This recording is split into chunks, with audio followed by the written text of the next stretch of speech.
Hello traders and investor. Hi, this is Vijay Thakkar and welcome back to my new video which we do regularly on weekly basis. अभी मैं आप लोगों के साथ आज बहुत ही इंपॉर्टेंट टॉपिक पे डिस्कस करने वाला हूँ जो है रिस्क मैनेजमेंट स्ट्रैटेजी। अभी स्टॉक मार्केट में जब भी आप एंटर होते हो तो यहाँ पे बहुत सारे रिस्क होते हैं डिफरेंट टाइप्स के। पर मैं आज आप लोगों के साथ कुछ ऐसे पॉइंट्स डिस्कस करूँगा जो मतलब आपको ध्यान रखना चाहिए जब भी आप इन्वेस्टमेंट कर रहे हो स्टॉक मार्केट में या फिर आप जब भी ट्रेडिंग कर रहे हो। तो सबसे पहला पॉइंट क्या है, आपको हमेशा ध्यान रखना चाहिए कि आप जब भी ट्रेड करते हो लॉन्ग टर्म हो या शॉर्ट टर्म हो तो आपको हमेशा ट्रेंड के साथ ट्रेड करना चाहिए। तो सबसे पहला पॉइंट क्या है, फॉलोइंग द मार्केट ट्रेंड्स। अभी आप जब भी स्टॉक मार्केट में ट्रेड करते हो आपने नोटिस किया होगा कि आपके कभी ट्रेड सही जाते हैं कभी रॉन्ग जाते हैं। इसमें जो प्रोबेबिलिटी होती है वो हमेशा 50-50% की होती है अगर आप टेक्निकल एनालिसिस बराबर से नहीं जानते तो मैं आप लोगों को बता देता हूँ कि टेक्निकल एनालिसिस में एक मेथड है जिससे हम लोगों को प्रॉपर ट्रेंड का पता चलता है। वो मेथड है ट्रेंड एनालिसिस। अभी आपको करना क्या है, आपको प्रॉपरली मार्केट के ट्रेंड को फॉलो करना है। अगर आपने ट्रेंड एनालिसिस के बेसिस पे प्रॉपर मार्केट ट्रेंड एनालिसिस कर लिया तो आपकी जो प्रोबेबिलिटी है 50-50% राइट और रॉन्ग होने की, वो प्रोबेबिलिटी शायद 60-70% बढ़ जाएगी। मतलब आप 60% 70% आप राइट हो जाओगे। और अगर आप स्टॉक मार्केट में ट्रेडिंग करते हो तो जितनी ज़्यादा आपकी प्रोबेबिलिटी होती है उतना ही ज़्यादा आपका विनिंग रेशियो होता है। तो वो एक इंपॉर्टेंट पॉइंट है कि आपको हमेशा मार्केट का ट्रेंड फॉलो करना चाहिए। अभी इसमें एक प्रॉब्लम हो जाती है कि अगर आप शॉर्ट टर्म ट्रेंड देखते हो और लॉन्ग टर्म ट्रेंड देखते हो तो दोनों में डिफरेंस होता है। तो पहले आप लोगों को देखना पड़ेगा कि भाई आप कौन से टाइप के ट्रेडर हो और उसकी बेसिस के आपको आपका ट्रेंड फॉलो करना है। अभी मैं आप लोगों को मैं आपको स्क्रीन में कुछ दिखाऊंगा कि क्या प्रॉब्लम्स होती है जब आप एक शॉर्ट टर्म ट्रेंड एनालिसिस करने जा रहे हो और आप एक लॉन्ग टर्म ट्रेंड एनालिसिस कर रहे हो। आप अभी जो स्क्रीन पे देख रहे हो बेसिकली वो 60 मिनट का चार्ट है इन्फोसिस का। अगर आप यहाँ पे देखोगे तो मुझे यहाँ पे कोई भी एक क्लियर ट्रेंड समझ में नहीं आ रहा है। मतलब अगर मुझे कोई इंट्राडे ट्रेड करना है या मुझे कोई शॉर्ट टर्म ट्रेड करना है तो मुझे यहाँ पे कोई भी ट्रेंड समझ में नहीं आ रहा है। पर अगर मैं आपको बोलूँ कि ये इन्फोसिस का मंथली चार्ट है, आपको ट्रेंड क्या लग रहा है? मैं आप लोगों को 5 सेकंड्स का टाइम दूंगा, आप लोग मुझे बताइए इसका ट्रेंड कौन सा है। इसका ट्रेंड है अप ट्रेंड। अभी मुझे ट्रेंड लाइन बनाने की ज़रूरत भी नहीं है। अगर आप में से बहुत सारे लोग टेक्निकल एनालिसिस जानते हो तो बहुत सारे लोगों ने अपने दिमाग में ये चीज़ देख ली होगी। देखो अभी मैंने यहाँ पे कुछ नहीं किया है, मैंने एक सिंपल ट्रेंड लाइन बनाई है और आप लोग देख सकते हो कि जब भी अभी मार्केट नीचे गिरा था 507 रुपये का इन्फोसिस का भाव हो गया था यहाँ पे। And that was a best time to buy Infosys. पर यहाँ पे हम लोग क्या सोच रहे थे कि अरे नहीं स्टॉक मार्केट खत्म हो जाएगा, ये इन्फोसिस तो और 300 रुपया हो जाएगा। पर क्या आपने ये लॉन्ग टर्म ट्रेंड देखा था? अगर आपने ये लॉन्ग टर्म ट्रेंड देखा होता तो आपने इन्फोसिस को 510 में या 540 में भी खरीदा होता। तो अभी इन्फोसिस का प्राइस चल रहा है 630। तो आप जस्ट इमेजिन करिए, आपने कुछ भी नहीं किया है, सिर्फ आपने राइट टाइम पे एंट्री ली है और आपने वो ट्रेंड के साथ आपका काम किया है। आपकी प्रोबेबिलिटी यहाँ पे मेरे ख्याल से 80% से भी ज़्यादा है राइट होने की। तो मैं यही आपको बोलता हूँ कि हमेशा आपको ट्रेंड को फॉलो करना चाहिए। ट्रेंड इज योर फ्रेंड, वो किसी ने बोला है, that is not wrong, that is very right, but you have to be very much prepared with your plan already.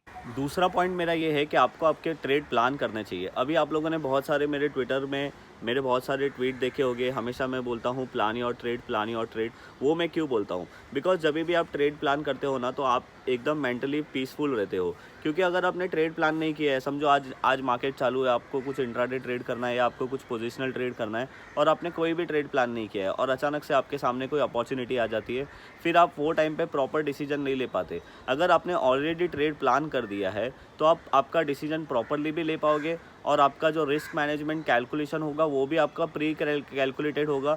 तो आप कभी भी इसमें हरी नहीं करोगे वो ट्रेड के अंदर एंटर होने के लिए या वो ट्रेड से एग्जिट होने के लिए। तो आपको हमेशा ट्रेड प्लान करना चाहिए। अभी मैं इसके एग्जांपल आपको मेरे स्क्रीन में दिखाऊंगा कि मैंने पहले कैसे ट्रेड प्लान किया और मैं एवरी टाइम कैसे ट्रेड प्लान्स करता हूँ। अभी देखो फ्रेंड्स, आपके स्क्रीन पे यहाँ पे आपको टाटा स्टील का 1 आवर का चार्ट दिख रहा है। मैंने मंडी के लिए बहुत सारे ट्रेड प्लान करके रखे हैं ऑलरेडी, उसमें से एक ये टाटा स्टील है। तो मैं आप लोगों को बताता हूँ कि मैंने टाटा स्टील में प्लानिंग क्या की है। मैंने सिंपल देखो यहाँ पे जो मैंने ब्लैक रेजिस्टेंस लाइन बनाई है, मैंने यहाँ पे सोचा है कि अगर ये अपने रेजिस्टेंस लाइंस को ब्रेक करेगा जो बहुत टाइम से ब्रेक नहीं कर रहा है, विच इज़ 297, तो मैं इसको बाय करूंगा।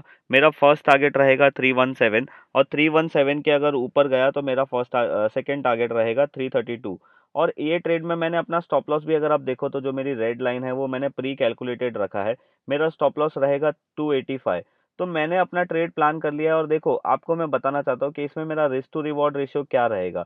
अगर ये मेरा ट्रेड एग्जीक्यूट हो जाता है तो मेरा फर्स्ट टारगेट भी अगर हिट होगा तो देखो फर्स्ट टारगेट में भी मेरा रिस्क टू रिवॉर्ड अगर आप देखोगे तो 1:1.83 होता है। पर मैं क्या करता हूँ ना, जनरली मैं अपने फर्स्ट टारगेट पे थोड़ी-सी क्वांटिटी बुक कर देता हूँ और अपने सेकंड टारगेट के लिए पूरा वेट करता हूँ। तो अगर आप देखोगे तो यहाँ पे मेरा रिस्क टू रिवॉर्ड रेशियो 1:3 बन रहा है। तो मैंने आप लोगों को यही बोला है कि अपना जो ट्रेड है वो हमेशा से पहले से ही प्लान करना चाहिए और आपको फ़ोकस करना चाहिए आपके ट्रेड प्लान करके कि भाई अभी नेक्स्ट डे क्या करूँगा मैं। अभी बहुत सारे लोग क्या करते हैं, पहले से अपना ट्रेड प्लान नहीं करते, जब भी मार्केट चालू होता है तभी देखते हैं कि अरे यार कौन सा कोई न्यूज़ चैनल में कोई एडवाइस मिल रहा है क्या, किसी ट्विटर वाले ने कोई ट्रेड फॉलो मतलब कोई स्टॉक एडवाइस दी है क्या। पर मैं आप लोगों को बोलूंगा कि आपको आपके ट्रेड्स पहले से ही प्लान करने चाहिए। अगर आप पहले से ट्रेड प्लान रखते हो तो जब वो ट्रेड आएगा तब आप मेंटली एकदम रिलैक्स रहोगे और अपना ट्रेड शांति से एग्जीक्यूट कर सकोगे। तो अगर आप इंट्राडे ट्रेडर हो तो डेली आपको 5 से 6 ट्रेड प्लान करने रखते हैं मार्केट के पहले। या तो फिर आप मॉर्निंग में उठ के प्लान कर लीजिए या तो फिर आप 1 डे बिफोर इवनिंग में प्लान कर दीजिए। तो दिस इज़ व्हाट मेरा जो बोलने का मतलब है कि आपको ट्रेड प्लान करने चाहिए, तो वो ये होता है कि इसका प्लानिंग आपको पहले से करना पड़ेगा। अभी आप देखिए, मुझे ट्रेड करना है मंडे को, पर मैंने उसको पहले से प्लान करके रखा है कि अगर ये इसके ऊपर जाएगा तो मेरा ये फर्स्ट टारगेट है, ये सेकंड टारगेट है और ये मेरा स्टॉप लॉस है। अभी थर्ड पॉइंट डिस्कस करने के पहले मैं आप लोगों को ये बताना चाहता हूँ कि अभी हमारा मई मंथ में एक ऑनलाइन बैच आने वाला है। मतलब बेसिकली जो मैं ट्रेनिंग लेता हूँ वो अभी फ़िलहाल ऑनलाइन चल रही है। तो उसके लिए आपको जो भी डिटेल है, या आप ये नंबर पे कॉल करके आप पूरा डिस्कस कर सकते हो और आपका जो भी क्वेरी है ट्रेनिंग रिलेटेड आप डिस्कस कर सकते हो। तो थर्ड पॉइंट मेरा क्या है, अभी आपका स्टॉप लॉस। बेसिकली मैंने बहुत लोगों को देखा है कि कोई भी ट्रेडर स्टॉप लॉस ज़्यादा मेंटेन नहीं करता है। देखो, आपको ये चीज़ समझनी पड़ेगी कि अगर स्टॉक मार्केट के अंदर आपको बने रहना है तो every time you have to manage your stop loss.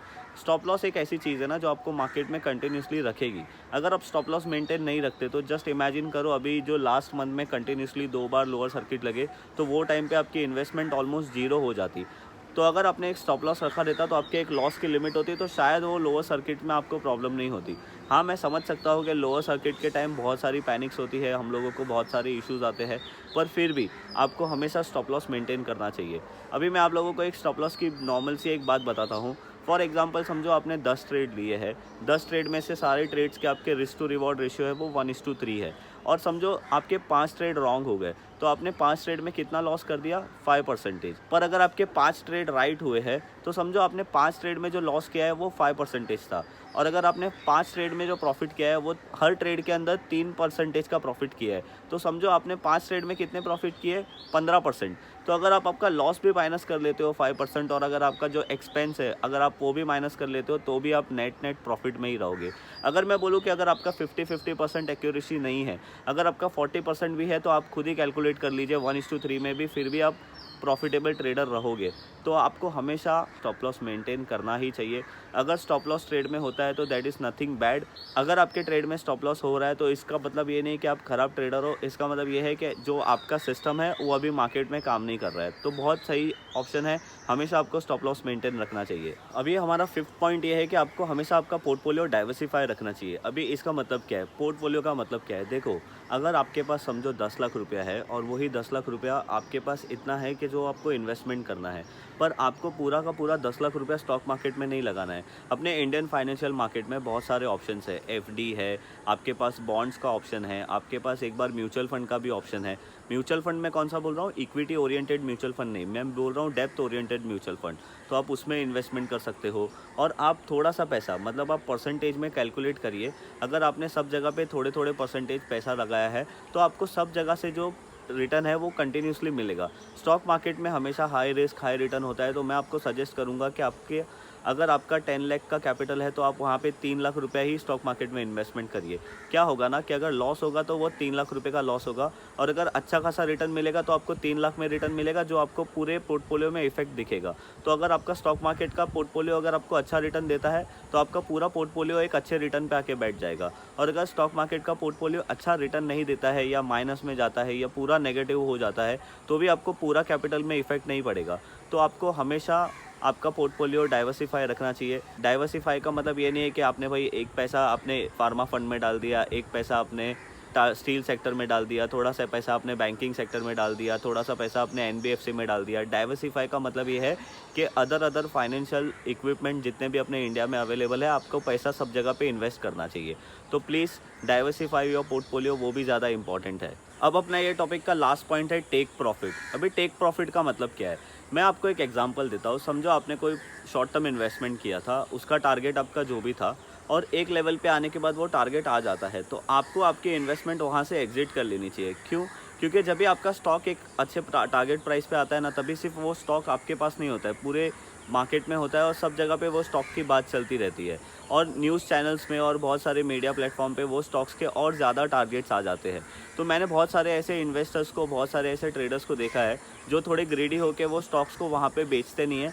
बेचना छोड़ो, वो परसेंटेज वाइज भी प्रॉफिट बुक नहीं करते। तो वो बाद में क्या हो जाता है ना कि एक सडन फॉल आ जाता है और वापस से उनका स्टॉक प्राइस जो टारगेट से नीचे आ जाता है।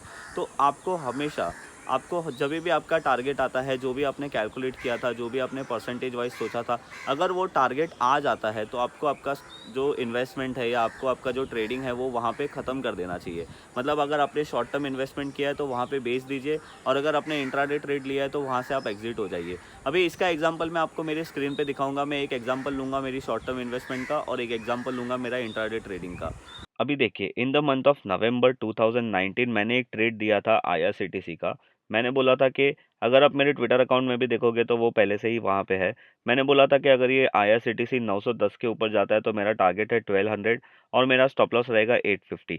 तभी तभी के टाइम पे मेरा सेटअप ये था। तो मैंने अभी आपको थोड़ी देर पहले क्या बोला था कि आपको आपके ट्रेड पहले से ही प्लान करके रखने हैं। और अगर आप यहाँ पे देखो तो मैंने भी अपने ट्विटर में पहले से ही बोल के रखा था कि current market price of IRCTC is 884। अगर ये 910 के ऊपर जाता है तो मैं बाय करूंगा, मेरा टारगेट 1200 रहेगा और मेरा मेरा जो स्टॉप लॉस है वो 850 रहेगा। अगर आप देखो तो मैंने नीचे यहाँ पे लिखा था प्लान योर ट्रेड।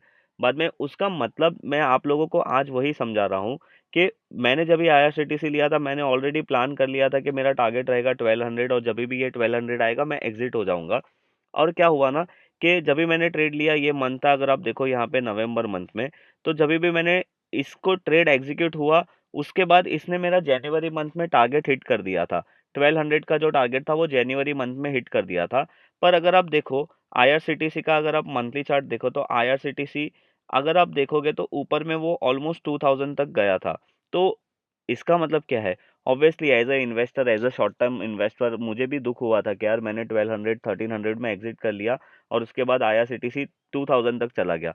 पर आप देखो 2000 जाने के बाद अगर मैंने वहां पे मीडिया वाली बातें या मैंने जो सोशल मीडिया प्लेटफॉर्म पे जो बातें चलती है कि आईआरसीटीसी 3000 हो जाएगा, 2500 हो जाएगा, अगर वो सुन के मैंने अगर मेरे आईआरसीटीसी ट्रेड में से एग्जिट नहीं लिया होता तो मैं वापस से 800 का प्राइस देखता, ये जो अभी रिसेंट फॉल हुआ उसमें। फिर मैं वापस से अफसोस करता कि अरे यार मैंने अगर 2000 में बेचा होता या फिर 1200 में बेचा होता तो मैं एटलीस्ट अभी वापस से मेरे बाइंग प्राइस पे नहीं आ जाता। आप एक बात समझिए, जब भी आप स्टॉक मार्केट में पैसा इन्वेस्ट करते हो ना, तो आप आपका टाइम भी इन्वेस्ट कर रहे हो पैसे के साथ साथ। तो आपने पैसे को एक सर्टेन टाइम के लिए इन्वेस्ट किया है, आपका एक एक्सपेक्टेड रिटर्न आ गया, आप उसमें से एग्जिट हो जाइए, आपका पैसा वापस से आपके बैंक में आने दीजिए। यहाँ पे क्या हुआ, नवंबर में इन्वेस्ट किया, जनवरी मंथ में टारगेट आ गया, आपने समझो नहीं निकाला तो आपने एक अच्छा रिटर्न देख लिया मार्च मंथ तक, वापस से अप्रैल मंथ में उसका प्राइस 800 रुपीज आ गया। तो अल्टीमेटली आपको क्या मिला? रिटर्न भी नहीं मिला और आपका टाइम भी वेस्ट हो रहा है। अभी और एक एग्जांपल मैं आप लोगों को दिखाऊंगा मेरे इंट्राडे ट्रेड में।